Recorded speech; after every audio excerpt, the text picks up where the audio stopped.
Good evening and welcome to Ghastly Tales. Tonight we are taking a break from the original stories that I pen and we're delving into one of my favourite ghost story collections. It's 9 Ghosts by R.H. Malden. And this story is called A Collector's Company.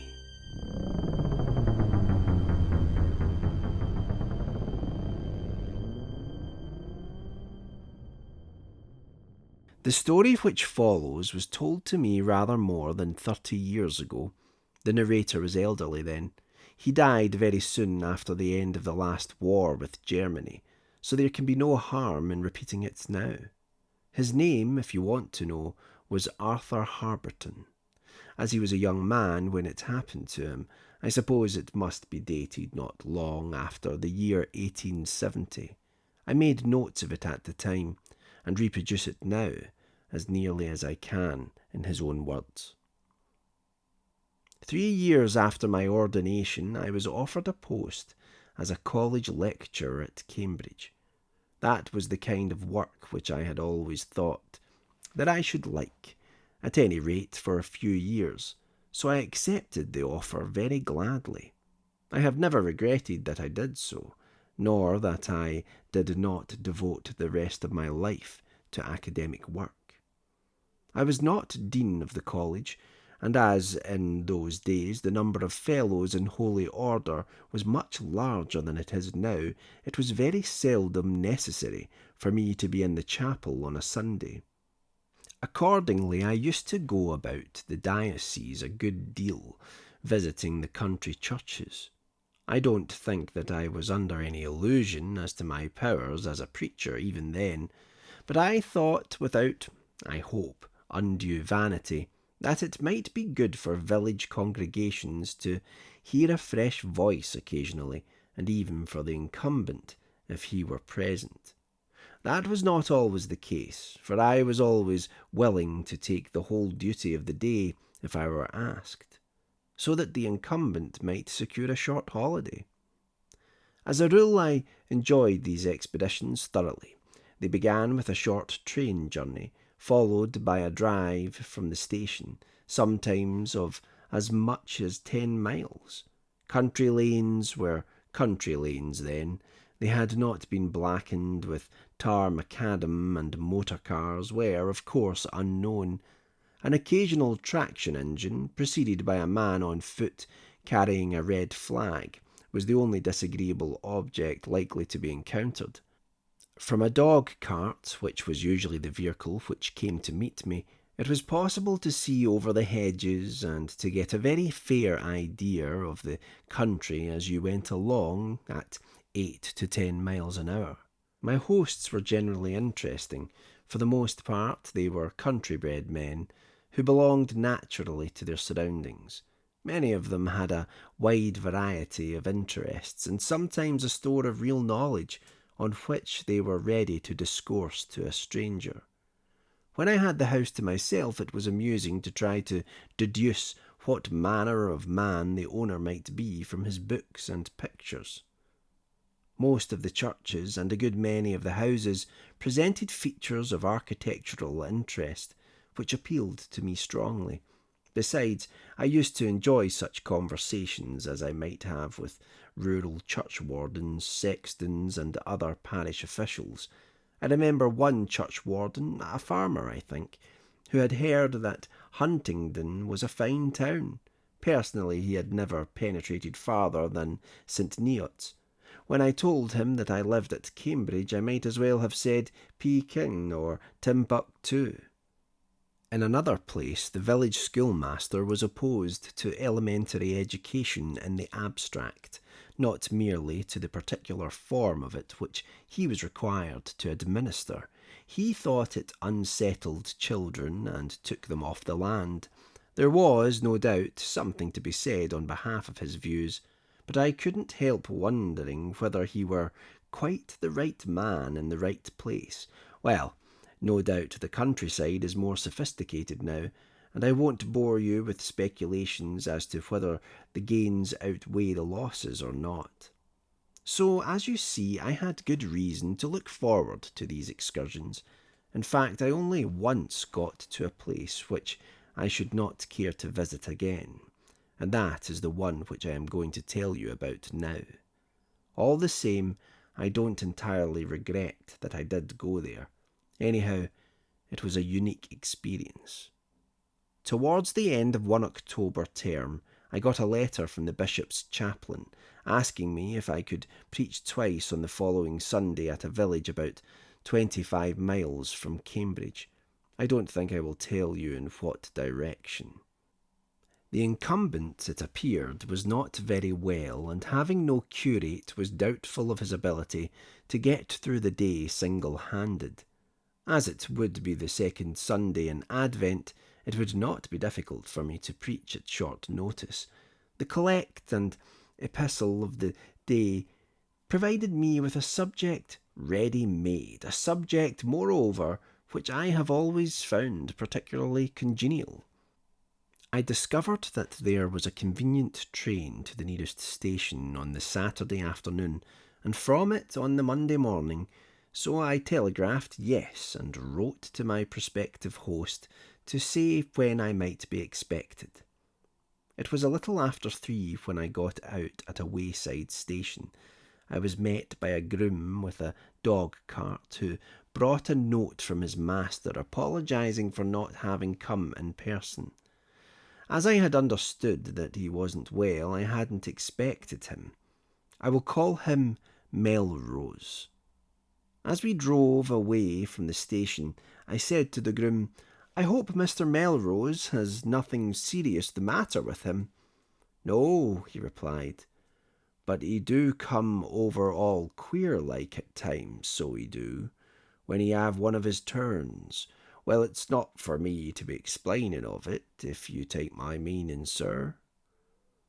I was not at all sure what I did, but thought it would be ill-bred on my part to ask for details. Also, I was inclined to suspect that they might be copious rather than enlightening. However, as my companion seemed inclined to talk, I did not feel bound to try to suppress him. I gathered that Mr. Melrose was wealthy and a bachelor. He had travelled foreign, which was regarded locally as a hazardous proceeding, on the ground that all foreigners were well known to be dangerous, and that those dangerous ones might be up to anything. He was much took up with reading, also in my companion's opinion a dubious proceeding, for if there was good in some books there was bad in others, and how'd you know which till afterwards, and then it was done? The general impression left on my mind was that while Mr. Melrose might be loved by his parishioners, he was certainly feared. I thought that I might look forward to an unusually interesting weekend. As it turned out, this expectation was not unduly sanguine, as I think you will agree when you have heard the rest of my story. After a drive of about 7 miles we arrived. The light was failing, but I could see that the house was an old one. It was rather larger than the average, and I judged that there was probably a considerable garden behind it. I looked forward to examining both more closely between services on Sunday. Mr. Melrose made me very welcome. He was a tall man who stooped a little. I set him down as about 70, probably over rather than under. He had abundant white hair and very prominent white eyebrows. His eyes were dark and his nose aquiline. The general effect was scholarly and striking. He would have been noticeable in any company, and one scene would always be remembered. My first impression was that he was very handsome. Well, dear listener, it was here that the teller of the tale, a Mr. Harberton, paused for a minute or two, and then said rather abruptly, "Did you ever see Thomson, W.H. Thomson, 1866 to 86, the Master of Trinity?" "No," I said. "He was some years before my time, but I know the portrait, by Richmond, I think." "No, of course you didn't," he went on. "Stupid of me, but one forgets how time passes. I don't think the portrait really does him justice. However, if you know it, you'll understand what I'm going to say. I knew him very well by sight, and he was one of the most distinguished-looking men I have ever seen. He was handsome, if you like, and you couldn't doubt his ability or force of character. You had only to look at him to see that he was a great man, yet somehow I never could think his face a pleasing one. It always seemed to me to contain great possibilities of evil. I could believe him to be capable of absolutely diabolical conduct. Well, I said, I believe that when Richmond painted Lightfoot, he declared that he had never had a sitter whose jaw was so obviously and unmistakably that of a murderer. And I have been told by people who knew the bishop well that they could believe that he had a naturally violent temper, and that his complete mastery of it was part of his greatness. The same may have been true of Thomson. Yes, said Mr. Harberton, it may. Anyhow, this was the effect which Mr. Melrose produced on me. However, I tried to dismiss it from my mind as foolishness. It was here, dear listener, that Mr. Harberton then continued his story after that aside. After tea, which we had in a square hall by a log fire, Mr. Melrose asked me to excuse him until dinner time, as he had some letters to write, and the post went out at 6:30. He had a small study on the first floor opening out of his bedroom, to which he proposed to betake himself. The library, which was on the ground floor and opened out of the hall, was at my disposal, and there were writing materials there if I wanted them. The library was a large room completely lined with bookcases. A cursory inspection of these showed that my host was a man of wide and miscellaneous reading. He seemed to be particularly interested in the later Neoplatonists, and to be well supplied with Orphic literature. On a glass-topped table by the window was a collection of Gnostic gems. An Egyptian mummy case stood upright in a corner. On a table by the fire was a book which he had presumably been reading when I arrived. I picked it up and found that it was Philostratus's Life of Apollonius of Tyana. It had been interleaved and was copiously annotated. I should have liked to read some of the notes, but thought that would be impertinent. Evidently I was in the house of a scholar whose interests were out of the common run, and the possessor of means which enabled him to indulge them freely. At dinner he proved very good company. He had travelled widely and had visited places which were then very much off the beaten track, such as Sicily and Transylvania. He had spent some considerable time in the latter country, and had made a careful study of its grim folklore. The dinner was good, and my host exerted himself to be pleasant. Interesting he undoubtedly was, but I was not at all sure how much I liked him. I had a vague feeling that in some way he was playing a part, but I could find no rational ground for my suspicion, and, after all, why should he think it worth while to try to impress anyone so much younger than himself? It struck me as curious that a man of his calibre should be content to bury himself in so obscure a place. Of course, the country was much more prosperous then than it is now, and rural life offered more interests than I fear it does today. But this particular neighbourhood was not specially attractive in any way.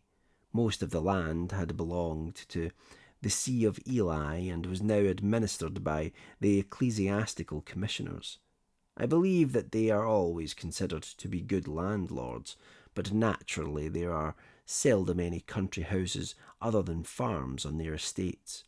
I could hardly see my host at ease in the society of farmers, nor could I imagine that they would be able to make much of him. I had discovered that he did not shoot or hunt, and in those days a man who did neither was very much out of it in the country. When he told me that he had been a rector of the parish for more than 30 years, I could not help expressing surprise, rather clumsily, I fear, and perhaps not too politely, but I was very young then, and saying something about the solitariness of the life which he led. "Yes," he said, "I don't wonder that it strikes you like that. The road from the station is rather desolate, but I have plenty of occupation and interests here, and do you know I find some of my neighbours more companionable than you would expect." The last sentence struck me as rather odd, not only in itself, but in the way he said it. I felt that there was more behind the remark than I was meant to understand, and did not like the feeling. I liked the laugh which followed it even less. However, there was obviously no more to be said about that. Perhaps he thought I had been rather impertinent, and perhaps he was right. After dinner we went into the library for coffee, and somehow our talk drifted to witchcraft, necromancy, and kindred topics. I had always taken an interest in such matters, if not a very serious one, and have often wondered what foundation, if any, there is or was for the belief that the powers to which witches lay claim have any real existence. At this distance of time I do not mind admitting that, as an undergraduate, I had once made an essay in Involtuadon. The object was the Vice-Chancellor of the day, whom I did not know by sight. He had annoyed me by refusing to allow a play which I had written to be acted publicly by the ADC, on the ground that it was disrespectful to authority. I adopted the only method of retaliation which seemed to be open. I made a waxen image and placed it on my mantelpiece. After some incantations which I thought appropriate, I inserted a pin into one leg. The very next day I heard that the Vice-Chancellor had slipped going downstairs in his lodge and had sprained one of his ankles. I felt that my cause had been vindicated, and took no further steps. But, as you will understand, I had not been serious in the matter. I never pretended to think that the accident had been more than a coincidence for which I need not reproach myself. The story leaked out somehow, and one comment on it which came to my ears was, "Whole religions have been founded upon less evidence." I will not name the author, but I still think he ought to have known better. Mr. Melrose's discourse seemed to me to be a very different story. I could not help thinking that he knew more than he ought about a great deal which was very undesirable, and he spoke with an air of inside knowledge which I found disquieting. His tone was that of a lecturer on a subject which he had really made his own, and he gave the impression of having verified at least some of his knowledge by experiment. I felt that there was something malign about him, as well as creepy. Finally I came to the conclusion that he was like an evil caricature of Dr. Hans Emanuel Brierly, the Swedenborgian teacher in Uncle Silius, by Joseph Sheridan Lefanu. Altogether, I was extremely glad when he suggested a move bedwards, and was at pains to lock the door of my room. Perhaps that would not avail much if it came to the point, but the illusion of security which it produced was comforting. I do not know how long I had been asleep when I awoke with the impression which one sometimes has of having been disturbed by a loud and sudden noise. Probably the church clock, I thought, though I had not noticed it strike earlier in the evening. I was just disposing myself for a renewed period of slumber when it struck me that although my fire had burned low, the room was curiously lit, not with firelight either. I had drawn back the window curtains before going to bed, as I usually did, and the light was coming from the window. Moonlight, you will say, but I knew that it was not. In the first place, the moon was several days short of full, and in the second, the light was not coming from a particular point. It was evenly diffused, like daylight on a cloudy day, and no moon could have produced so much light from behind clouds. It seemed to me to have a bluish tinge, which was unnatural and unpleasant. I went to the window and looked out. It commanded a view of a good-sized lawn flanked by dark shrubberies of some sort, rhododendrons, I found out subsequently. This lawn sloped slightly upwards away from the house, and at the farther end was a low wall with a gateway in it, leading to the churchyard. This and the church itself were as plainly visible as if it had been midday instead of just after midnight in December. But everything to right and left was in darkness.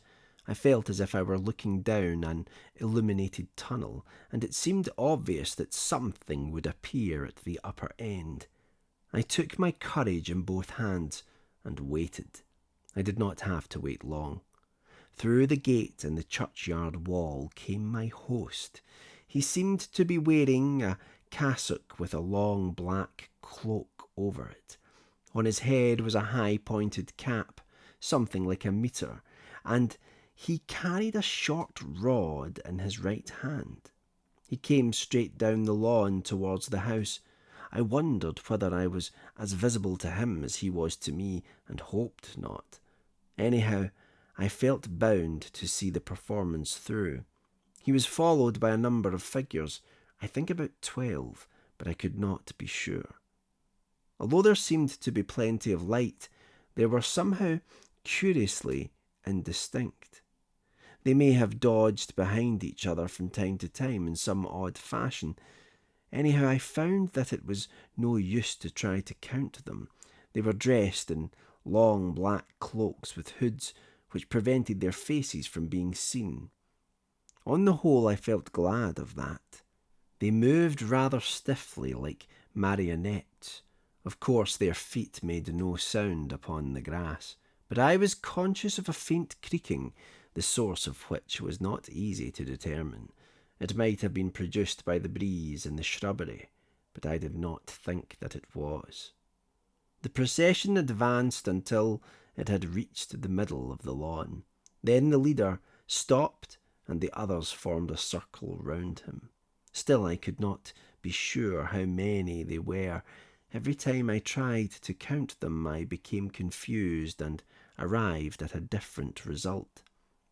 Then they began to dance, while he beat time or conducted, however you like to put it, with his wand. They moved more quickly than I should have expected, though they still suggested marionettes. The faint creaking which I had heard before was more audible. There could be no doubt now that it came from the dancing figures. Do you remember a story told by one of the minor characters in Stevenson's Catriona about Todd Leprake, the warlock weaver of Leith? He used to fall into a dwam in his house, and once while he was in that state, he, or something in his likeness, was seen dancing alone on the base rock in the black glory of his heart. Those words rose in my mind now. The performance which I was watching seemed to be inspired by an unholy, joie de vivre, I suppose I must call it, though I don't know how far the dancers could be considered to be alive. The whole effect was abominably, indescribably evil, yet curiously enough, I did not feel afraid. I have never considered myself a particularly courageous person, and have not had many opportunities of discovering whether I am or not. But anyhow, I was not conscious of any fear then. Partly, perhaps, I was too deeply interested in what I was watching to think of anything else. Also, youth and a good digestion will carry their possessor securely through many of the changes and chances of this mortal life. The dance grew faster, and the ring of dancers contracted. As it did so, the mysterious light contracted too. I could no longer see the church or the greater part of the lawn, only the tall stationary figure with his black shrouded companions whirling, it had come to that now, whirling round him. The group was illuminated as a particular figure sometimes is upon the stage spotlight, I think they call it. But as before, the light did not seem to be coming from any particular direction. Perhaps this was why I could see no shadow upon the grass. In another minute the dancers seemed to have closed in, and then, as was perhaps to be expected, the light went out. I could neither see nor hear anything. The garden seemed to be as dark and deserted as you might expect between midnight and 1 a.m. on a moonless night in December. As I turned away from the window, I heard the discordant cry of a nightjar. At least that was what I thought it sounded like. Very loud and apparently very close to my window. Immediately afterwards I heard a low chuckle. It was not a pleasant one. I felt pretty sure that, whatever the joke might be, I should prefer not to meet the author of it. I made certain that my door was locked, made up my fire to last until daylight, got into bed, and rather to my surprise, fell asleep almost immediately. It was getting light when I woke. I got out of bed and unlocked my door. As I waited to be called, I naturally thought of my experience of a few hours earlier. The more I considered it, the less confident did I become that I had not dreamed the whole thing. I have always been an active and vivid dreamer, but have never had a vision of my head upon my bed worth taking seriously, even by the most nasty-minded psychoanalyst who ever came out of Vienna or anywhere else. At 8 o'clock the butler brought me tea and hot water. On the tray was a note from Mr. Melrose saying that he regretted that he was unable to leave his room. The clerk would show me where everything was in the church. Would I make myself at home in the house and ask for anything I wanted, etc., etc. "Is your master seriously ill?" I asked the man. "Ought a doctor to be sent for, or can you look after him?" "No, sir, not serious, but he don't come down as a rule after one of his nights, not for a day or two." For a moment I thought he was going to say more, but he turned away and began laying out my clothes. So I said something to the effect that old people often slept badly and that, no doubt, a wakeful night was very exhausting. To this he merely replied, "Yes, sir," and left the room. While I was drinking my tea, I thought I would look at the lessons for the day, as I should probably have to read them myself. There was a Bible beside my bed, and I opened it at Isaiah. The first lesson was chapter 5, as you probably remember, and it so happened that the first words which caught my eye were from chapter 8, verse 19. "Seek unto them that have familiar spirits, and unto the wizards that peep and that mutter." No doubt a coincidence, but as I dressed I became more and more inclined to think that I had not been dreaming. The day passed uneventfully. Evensong was at 3, as was not unusual in the country then during the winter months. I must confess that I was glad of this, as I did not relish the prospect of coming down the lawn from the church in the dark. Of course it was getting dark by the time service was over, and as I went through the gate leading from the churchyard, I had an uncomfortable feeling that my movements were being watched by some person or persons whom I could not see, and not with any amiable solicitude for my welfare. However, nothing untoward happened then or during the evening. I went to bed early and slept soundly all night. Next morning the butler brought another note from my host, expressing his regret that he would be unable to see me before I left, the disappointment which he felt at having had so little of my society, and a hope that I had been made comfortable. I replied to the first two heads of this communication as politely as was consistent with the truth. As regards the third, I could reassure him honestly. I left the house soon after breakfast. The butler had not seemed disposed to be communicative, nor was the groom who drove me to the station. 3 days later, I went down for the Christmas vacation. It was here, dear listener, that Mr. Harberton went silent for a minute or two. So I asked, I must admit with a feeling of disappointment, "Is that all?" "Not quite," he replied. "But for the conclusion of the story you had better read this." He handed me a cutting from a newspaper, probably a local weekly, which he took from a large old-fashioned pocket-book. I had seen the book before, as it was his practice to carry it with him. The cutting was from the bottom of a column, so no date was visible. I judged it to be about 30 years old. It ran as follows: "Rector's strange death. A painful sensation was produced at," the name of the place was carefully erased, "on Christmas morning. As soon as it was light, the sexton, Mr. Jonas Day, had gone to the church to make up the fire in the stove. As he approached the south door, he was horrified to observe the body of the rector lying face downwards on a flight of 4 steps leading from the churchyard to the rectory garden. He went at once to the house and summoned the butler, Mr. Thomas Blogg, and the groom, Mr. Henry Meakin. They carried the reverend gentleman to his room, but it was all too evident that the vital spark had ceased to pulsate. Dr. Horridge was sent for and arrived a little before 10 o'clock. He reported that the neck of the deceased was broken and that death must have intervened some hours before. It may be presumed that the unfortunate gentleman had gone to the church at a late hour to satisfy himself that everything was in order for the morrow. The steps were slippery with frost, and he did not appear to have taken a lantern.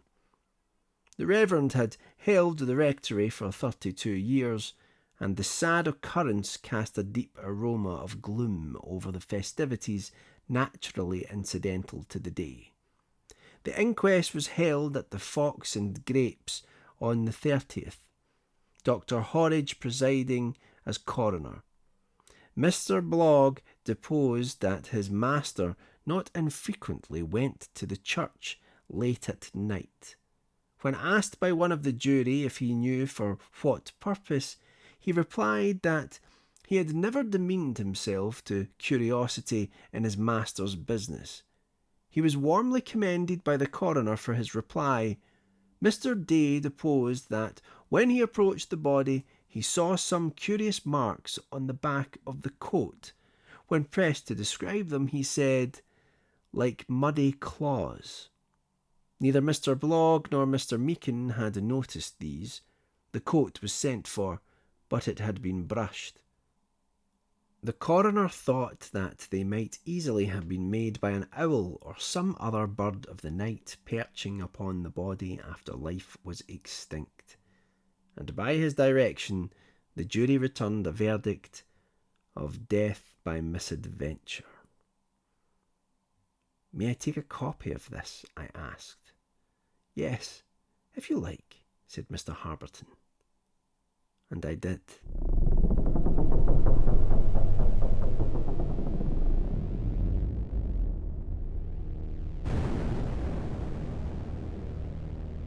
A curious tale there from R.H. Malden, involving witchcraft and perhaps demonic intervention. But what did Mr. Harberton see from his window in the churchyard at night? And what so clearly dispatched of his host?